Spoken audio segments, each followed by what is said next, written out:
ఇవాళ ఎండు రొయ్యలు టమాటా కూర చేసుకున్నాం.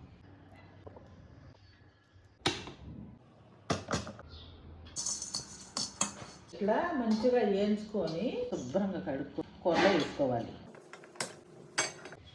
ముందుగా కళాయిలో నూనె పోసుకోవాలి. తీసి పెట్టుకున్న ఉల్లిపాయలు, తర్వాత పచ్చిమిరపకాయలు, తర్వాత కరివేపాకు వేసుకోవాలి. ఇప్పుడు పసుపు వేసుకోవాలి. అల్లం పేస్ట్ కొంచెం వేసుకోవాలి.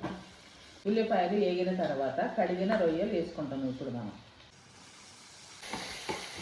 తగినంత ఉప్పు వేసుకున్నాము.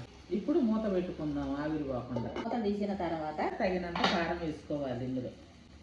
ఇప్పుడు రొయ్యలు కొంచెం మగ్గిన తర్వాత టమాటా ముక్కలు వేసుకుందాం. ఒక్కసేపు మూత పెట్టుకోవాలి. ఇప్పుడు కొంచెం పొడి మసాలా వేసుకుందాం. నిమిషం ఉంచి ఆపేసుకోవాలి. వేడి అన్నంలో వేసుకొని తింటే చాలా రుచిగా ఉంటుంది.